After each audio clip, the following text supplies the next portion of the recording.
What's up? What's happening? What's going on? Everybody, welcome back to Animation Station, your episode for anything and everything Queen TV and movies. I'm your host, Jackson Small. Welcome back to the A-MAY-Zing world of Gumball. We are up to episodes 9 and 10 of Season 1, titled The Pressure and the Painting. Let's start with The Pressure. This is the second time I'm recording this segment because the first time I got tongue-tied. So, I was not sure what to think about this episode when I saw its basic premise. But I'll admit that it was a lot better than I thought it was going to be. Not that I thought it was going to be bad per se, but more so that I thought it was going to be another one of those middling episodes, because this show is not great with romance plots. But hey, I mean, it worked out pretty good in the dress, so I don't know, maybe they're learning. Anyway, this is an episode that revolves around the girls of Elmore High. Yes, for once, Gumball himself is actually the B-plot of the episode. And I wouldn't even go so far as to call him the B-plot, because he's not really the main focus of the episode, or any of the plots of the episode. It's Darwin, and Gumball is just here because he's a character in the show. Which, correct me if I'm wrong, is one of the first times that the show has done this, so pretty cool. But yeah, it's an episode revolving around the girls, mainly about Masami, this literal cloud character, where she's trying to impress the Treehouse Girls, as they're called, when they're a big collective together, by pretending that she has a boyfriend. And in this case, she pretends that Darwin is her boyfriend. Hilarious hijinks ensue. And this is an episode that's mainly great because of its comedy. Like, it does everything you want to do with this kind of premise, and a lot like The Dress, it does a really good job at taking romance plots that are done to death, or just, the liar reveal trope, or whatever you want to call it.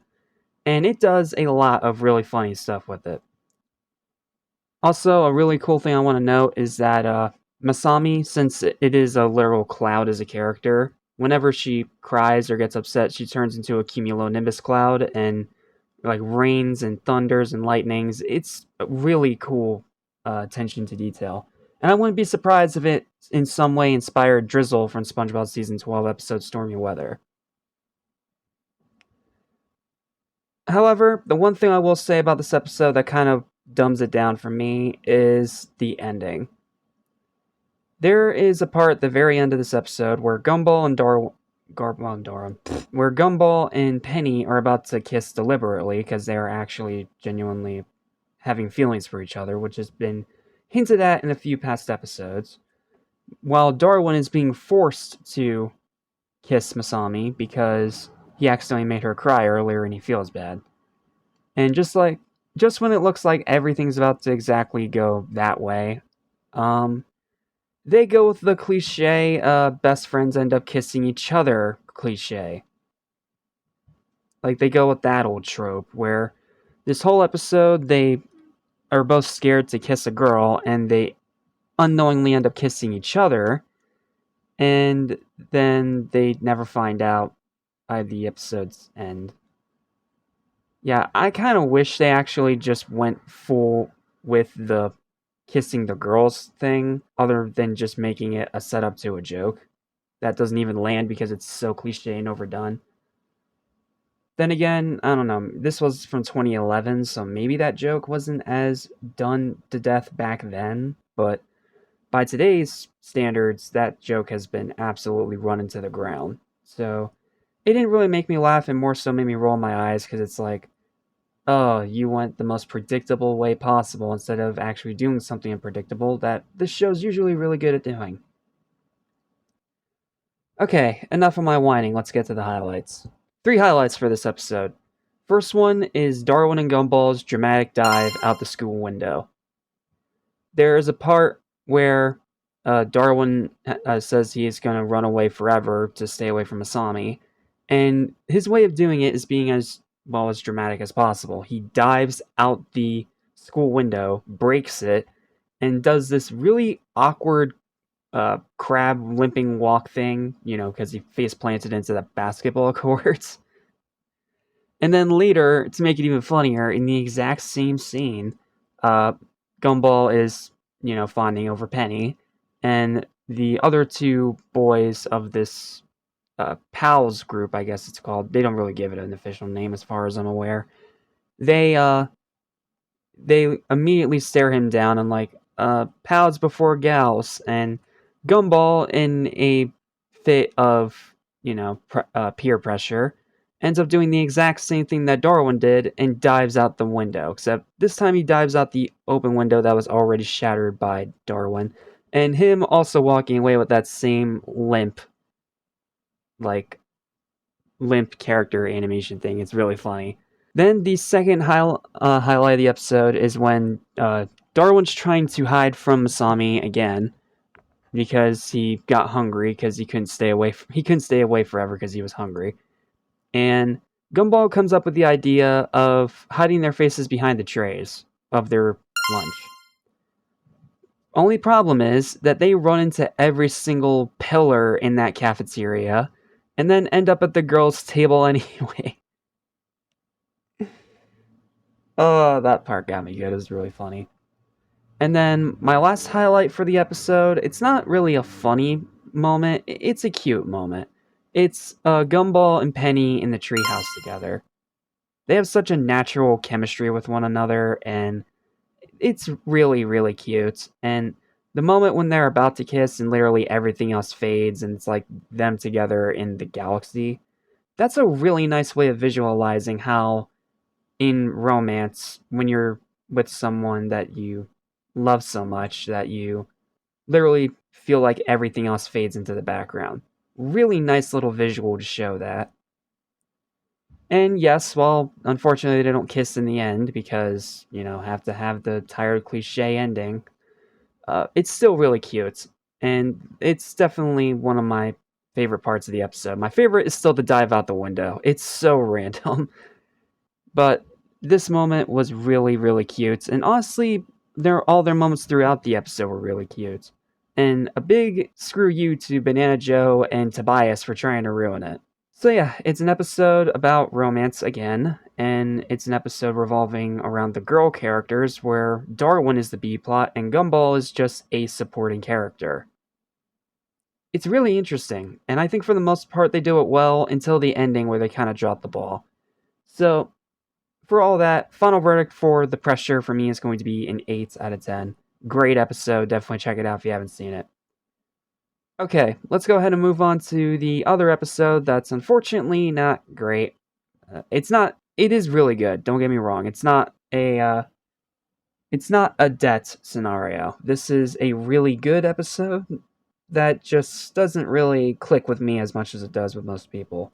Let's talk about the painting. Okay, so while I don't think this episode's quite great, it's still really good and it does have some really great jokes in it. So even if I'm not as high on it as most people probably are, it's not a negative review. Please keep that in mind before you go off in the comments section. Alright? Okay. So, the painting. This is an episode where Principal Brown, in his first ever appearance in the show, believes that the Wattersons are a dysfunctional family after seeing a painting that Anais made in class. So he orders them all to change their habits and their nature, meaning that Nicole has to stay at home and relax, Richard has to go to work, and Gumball and Darwin have to go into counseling. But, it goes about as well as you expect it to. You have Nicole driving herself crazy because she can't work. So she literally starts breaking things around the house just to have reasons to clean. And apparently even triple waxed her own car and her cleaning supplies. That's a pretty good joke. Richard trying to get a job only to get into a fight with a sliding door. And Gumball and Darwin, the weird thing is Mr. Small gets them to act even more mischievous than they were before. You'd think the principal would have double-checked that before even making that recommendation. And it all goes about as well as you expect it to, and Anais keeps getting told to shush because apparently since she's 4, her opinion doesn't matter, according to the principal, which, bad move on your part, principal. You listen to every one of your students. when they have something to say. Just saying. That is just common sense. So, yeah. One of my biggest reasons why I don't like this episode very much is Principal Brown. I don't like him very much. Uh, he's a very stuck up, like, stiff nosed character that I don't like. And again, why would he recommend Gumball and Darwin to Mr. Small when it just makes them even more chaotic than they already were to begin with? Like, stupid. Like, I don't like this guy. It may be only his first appearance in the show, but I already don't like him. Sorry. Maybe he gets better in the show, we'll see, but for right now, no, not a fan of the principal character at all. So after spending the entire episode getting shushed by both her mother and the principal, Anais finally gets all their attention and reveals that the painting was about how she loves her family exactly the way that they are. And then the episode ends with all of them getting into a smashing fit in the house as the principal leaves, only for Darwin to splash him with paint, and he says, "It burns." Just like they said it burns when Mr. Small did the same thing to them in the therapy sessions. If you even want to call them therapy sessions, they were more like weird cartoon skits. They were it was complicated. So yeah, Principal Brown sinks a lot of this episode by being a stiff nosed, very very assumption heavy person, and Mr. Small himself, eh, really weird character. Like he's supposed to be a guidance counselor, but he seems like he's literally encouraging the chaos and the violence rather than, you know, persuading against it. Maybe it's supposed to be a parody of real life guidance counselors. I don't know. But what I do know is that he does the opposite of what he's supposed to do.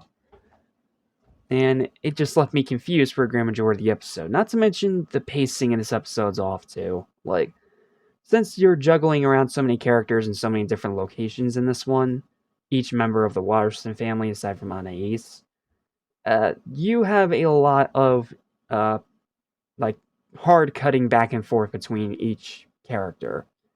And it hurts the pacing because some moments are really slow, and then other moments are like blink and you'll miss it.